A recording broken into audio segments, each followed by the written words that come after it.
समय सबसे अधिक मूल्यवान है।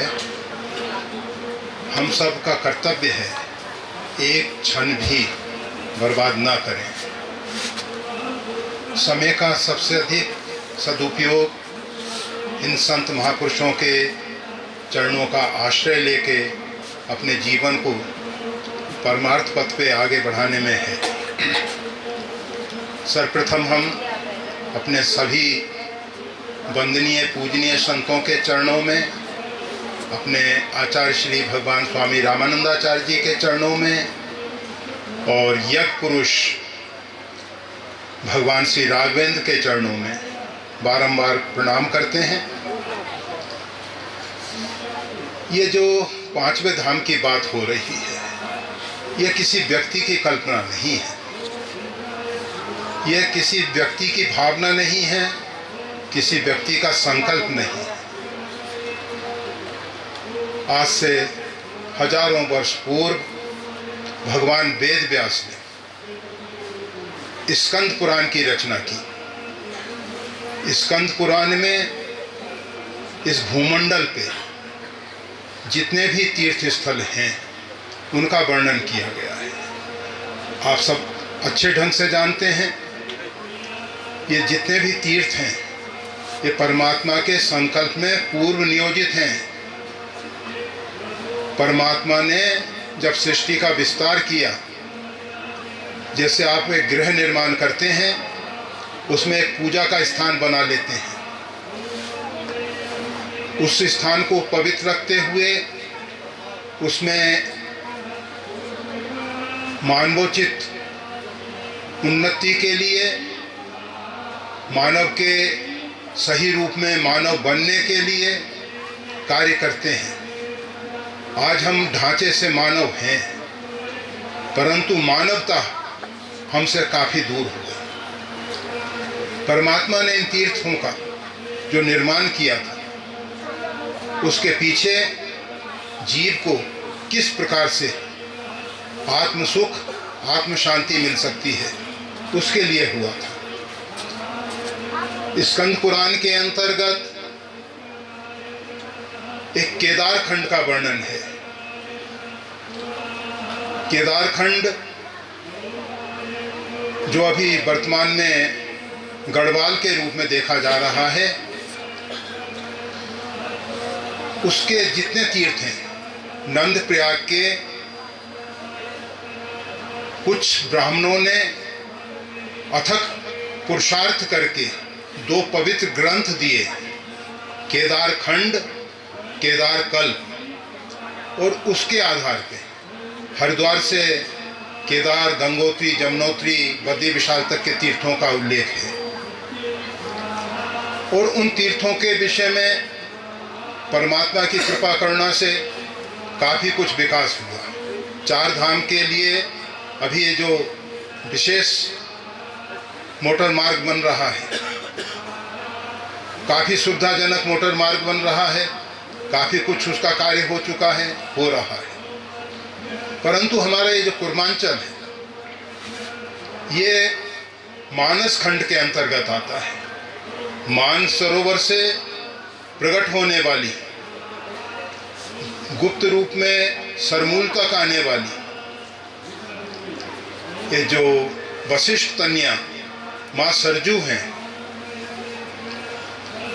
इनका ये जो क्षेत्र है, ये सब मानस खंड के अंतर्गत आता है। हमारा देश का दुर्भाग्य रहा, तिब्बत तिरबिष्टप क्षेत्र, जिसको आज भी हम वहाँ स्नान इत्यादि करने में संकल्प बोलते हैं, जम्बू द्वीप के अंतर्गत भारत खंड में त्रिबिष्टप क्षेत्र में, परंतु जो भी रहा, सन 62 से 1962 से चाइना के आक्रमण के बाद उसकी पवित्र यात्रा बंद हो गई। जब हमारे अटल बिहारी वाजपेयी विदेश मंत्री बने और उन्होंने उस यात्रा को पुनः इस तरफ से प्रारंभ किया। वैसे नेपाल से और मानसरोवर कैलाश जाने के लिए अनेक दर्रे हैं। माना से भी जा सकते हैं, नीलांग से भी जा सकते हैं, और भी भारत के अंदर ये जो धारचूला से जाते थे पहले, अभी जिस छोटे कैलाश की बात की जा रही है, ओम पर्वत की बात की जाती है, वहाँ से मार्ग था। वहाँ नारायण आश्रम अभी भी है, काफ़ी समय पूर्व उसका निर्माण हुआ था। ये जो मानस खंड है, इसका समुचित विकास जिस प्रकार से केदार खंड का विकास हुआ है, उस प्रकार से नहीं हो पाया। उसमें हम नहीं कहते किसी व्यक्ति की कमजोरी रही है, हम तो इतना ही कहेंगे जो भी बीत गया गतम न शोचम, उसके विषय में हमको शोक करने की जरूरत नहीं। अभी जो वर्तमान हमारे सामने है, उसमें हमको जागरूक होना है, सावधान होना है। और जिस प्रकार से अभी हमारे सांसद महोदय, हमारे विधायक महोदय और भी हमारे जो पूर्व मंत्री वर्तमान में इस कार्यकारिणी समिति के अध्यक्ष भी हैं, उन्होंने प्रथम दिन से और पूर्व में भी आके वर्षा इत्यादि में खड़े होकर यज्ञशाला इत्यादि के निर्माण में बहुत सहयोग किया। और हम देख रहे हैं प्रत्येक दिवस सत्संग के कार्यक्रम में और अन्य कार्यक्रम में उपस्थित हैं। उन्होंने आप सबके सामने जो बाद में सबको प्रेरित करने वाला एक पवित्र भाव संकल्प दिया है, उसके विषय में हम सबको सोचना है। और माँ सरजू, ये सरजू घाटी अर्थात कुर्मांचल तक ही नहीं, ये माँ सरजू गंगा में जहाँ मिलती हैं, सरजू मूल मिली सुर सरही, वहाँ तक एक जो पवित्र क्षेत्र है माँ सरजू का, ये समय का ऐसा दुर्भाग्य रहा है कि सरजू का नाम उत्तराखंड के इस पवित्र कुछ क्षेत्र तक ही सीमित रह गया। आगे इसका नाम शारदा, घाघरा, बहुत कुछ बदला। अयोध्या में इसका नाम गवर्नमेंट गजट में घाघरा रहा, परंतु धन्यवाद के पात्र हैं योगी जी, उत्तर प्रदेश के मुख्यमंत्री, जिन्होंने पुनः अयोध्या में संपूर्ण तीर्थवासी अयोध्या में सरजू स्नान करते हैं, सरजू का संकल्प लेते हैं, सरजू का दर्शन करते हैं, परंतु कागजों में उसका नाम, न्यूज में, समाचारों में आता था घाघरा में बाढ़ आई। अयोध्या वासियों ने इस विषय में बहुत समय से प्रस्ताव रखा, मांग की कि किस प्रकार से कागजों में भी नाम सरजू ही हो, परंतु योगी जी ने उस कार्य को कर दिया। योगी जी ने बहुत कुछ कार्य किए हैं और उत्तराखंड वासियों का सौभाग्य है कि इसी उत्तराखंड की पवित्र भूमि में उनका जन्म हुआ और उन्होंने कार्य क्षेत्र अपना उत्तर प्रदेश बनाया और आज सभी पूरे भारत के वो एक बहुत लोकप्रिय नेता के रूप में देखे जा रहे हैं। तो हम चाहते हैं ये पंचम धाम अर्थात ये जो मानस खंड है, मानसरोवर से लेकर अब मानसरोवर को तो वैसे पूरे विश्व ने तिब्बत को चाइना का अभिन्न अंग नहीं स्वीकार किया है। अभी भी जो हम सबको वीज़ा लेना होता है, तिब्बत चाइना टूरिज्म के माध्यम से वीज़ा मिलता है। चाइना वीज़ा नहीं दे सकता है, क्योंकि पूरे विश्व ने तिब्बत को चाइना का अंग नहीं स्वीकार किया है। उन सब राजनीतिक बातों से हमको कुछ ज़्यादा प्रयोजन नहीं है। हमें तो अपनी माँ सरजू और अपना सिरमौर तीर्थ, मानसरोवर, कैलाश, जिससे भारत की दो विशाल सरिताएं, एक ब्रह्मपुत्र और एक सिंध, ये दो पवित्र सरिताएं, मानसरोवर से बिल्कुल नज़दीक एक राक्षस ताल है, दोनों के बीच में एक पट्टी है। राक्षस ताल से आगे चलकर ऊपर से तो कैलाश मानसरोवर की परिक्रमा होती है, कुछ लोग राक्षस ताल की भी परिक्रमा कर लेते हैं।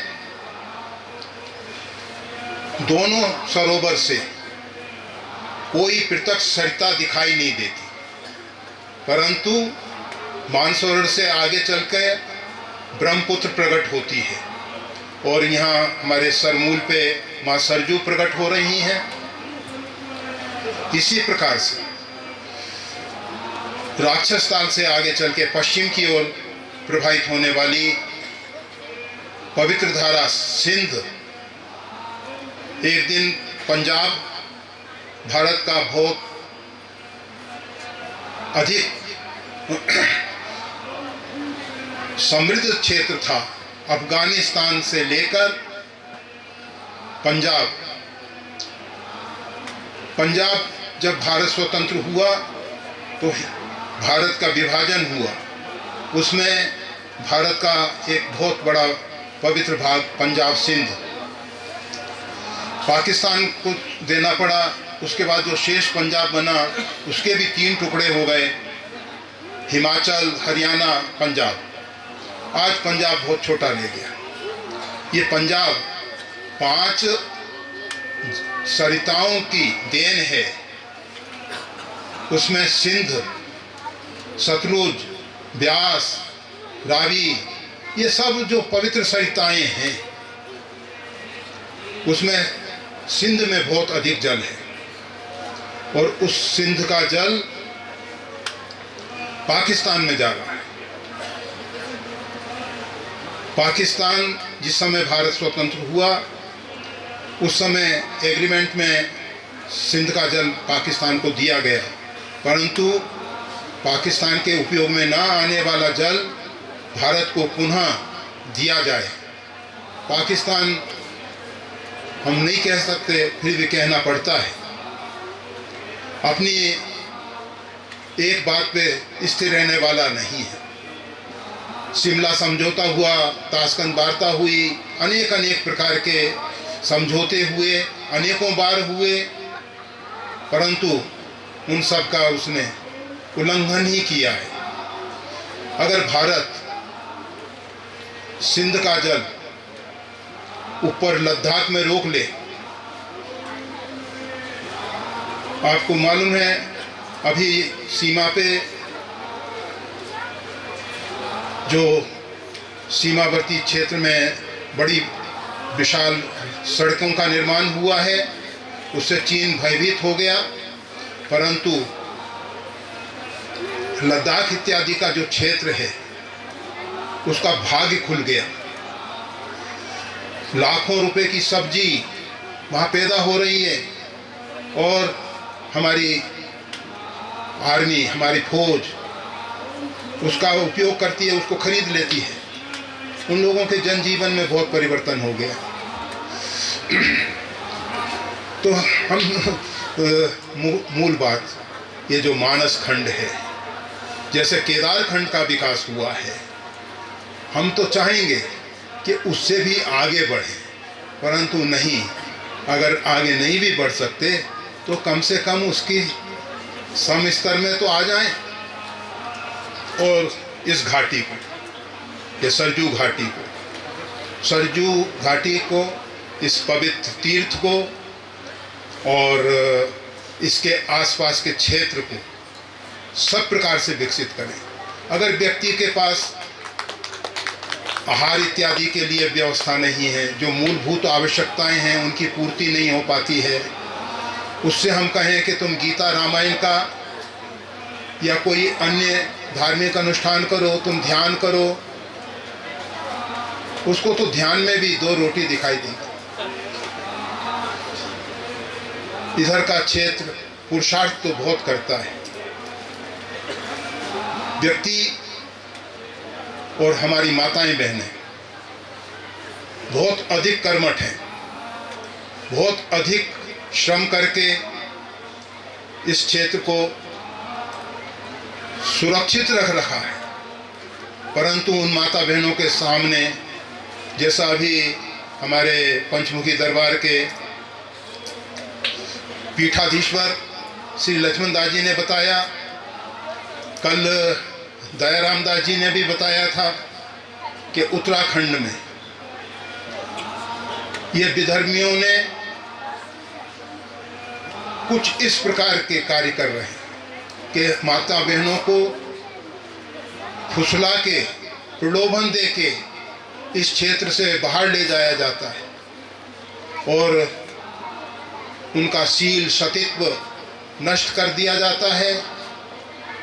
अनेक कुकर्मों से उनका जीवन बर्बाद कर दिया जाता है। हमारी माता बहनों की सुरक्षा परम आवश्यक है। अभी जहाँ जहाँ मुसलमानों का प्रभाव हुआ, वहाँ वहाँ पर्दा प्रथा आई। आप जानते हैं दक्षिण भारत में जहाँ मुसलमान नहीं पहुँचे, शिवाजी ने रोक दिया आगे बढ़ने से। उधर कोई माता बहन पर्दा नहीं रखती, सिर्फ घूंघट नहीं रखती।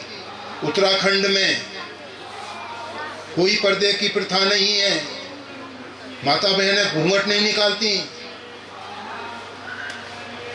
उसके पीछे कारण क्या है? मुसलमानों की जो अश्लील दृष्टि है वो ये माता बहनों के पवित्र सौंदर्य को देख के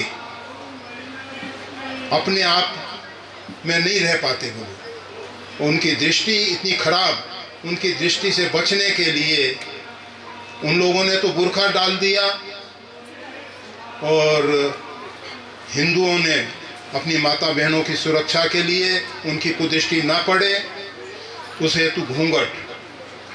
तो हम केवल इतना चाहते हैं कि जो हमारी पूर्व की 1300 शताब्दी से पूर्व के जितने भी मंदिर मठ हैं, उनमें जितनी भी देवताओं की प्रतिमाएं हैं, उनकी मूर्तियों को अगर आप देखेंगे, किसी भी देवी देवता में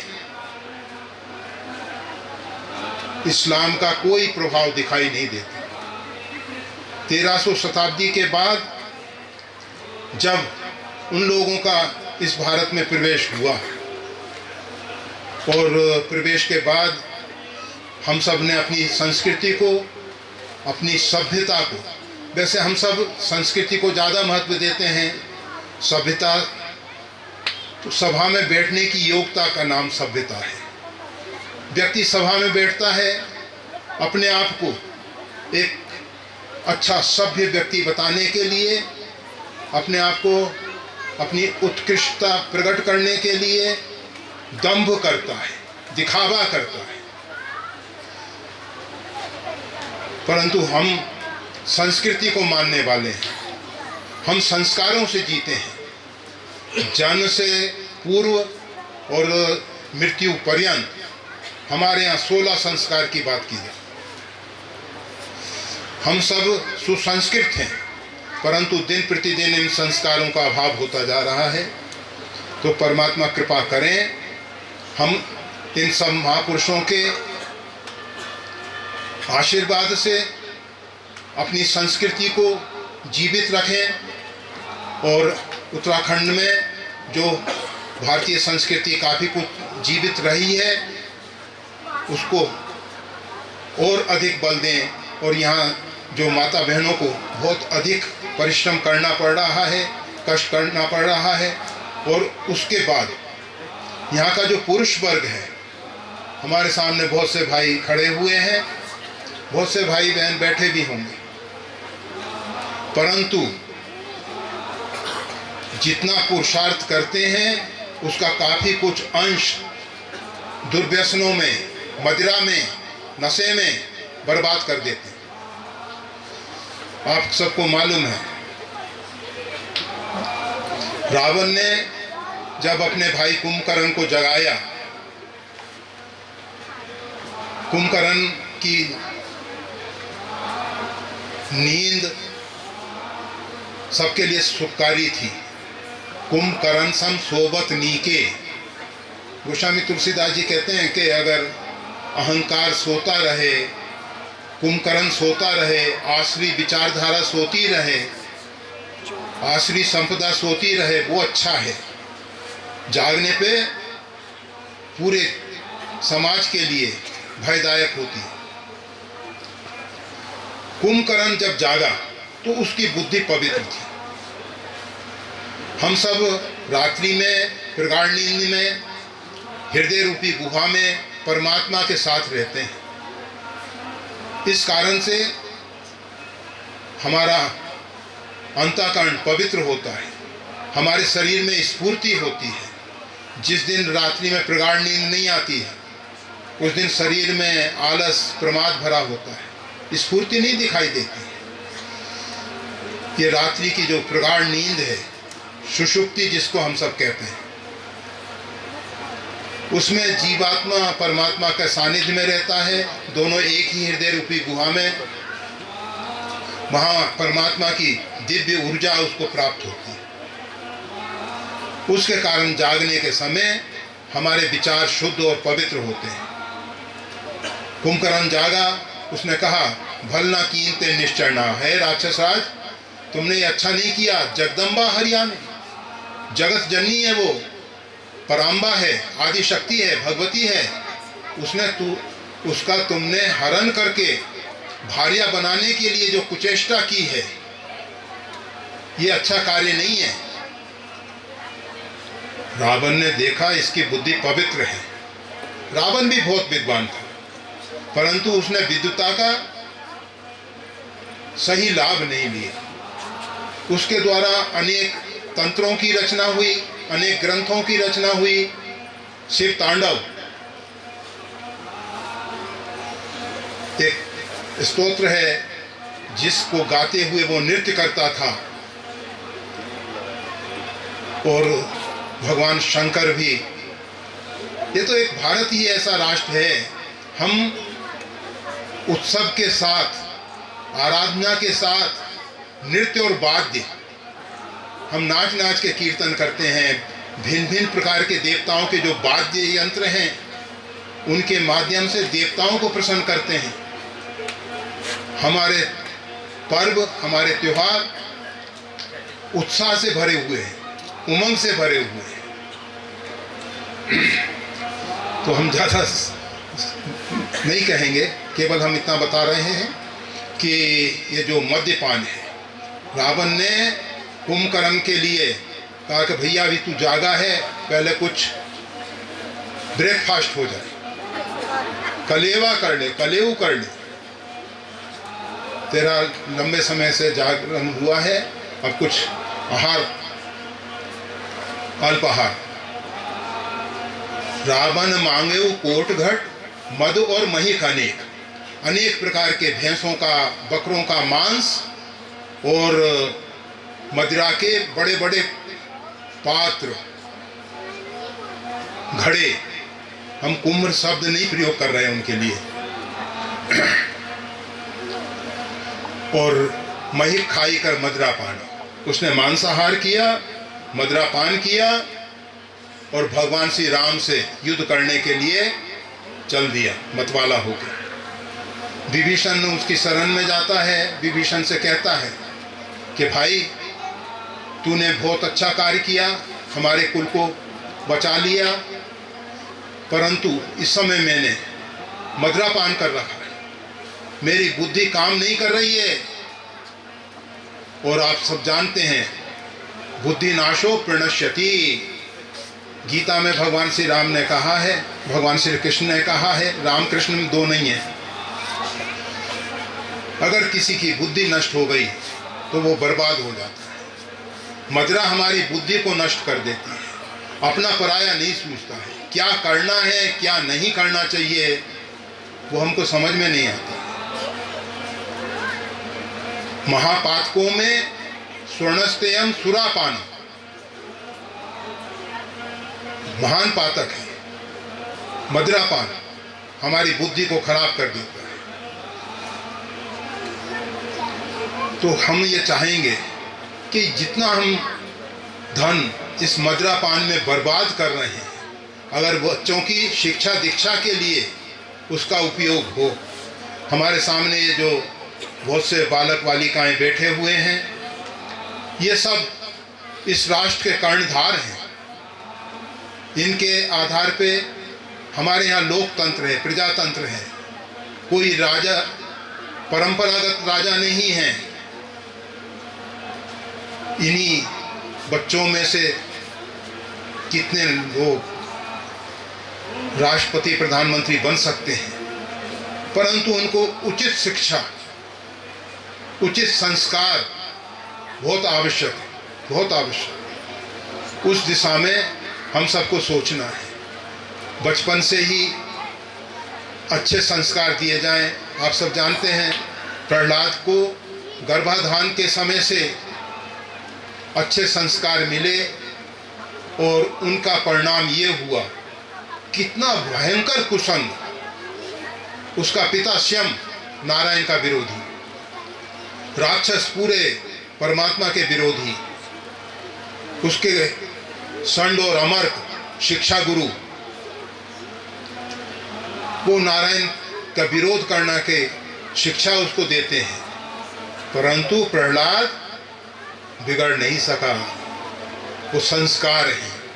तो हमको इन बच्चों को, माता बहनों को, जो इनकी जन्मदात्री हैं, इनकी प्रथम गुरु हैं, उनको सुसंस्कृत करना होगा।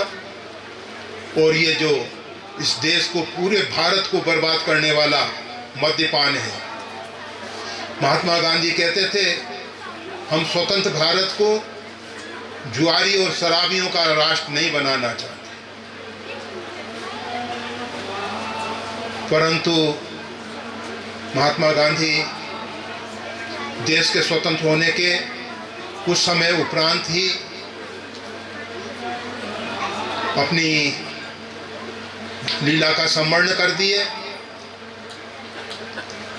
और हमारे राष्ट्र को उनका संरक्षण नहीं मिल सका। परंतु उनके विचार आज हम सबको स्वीकार करके इस राष्ट्र को, जैसा महात्मा गांधी का विचार था रामराज, उसी प्रकार से रामराज लाना है।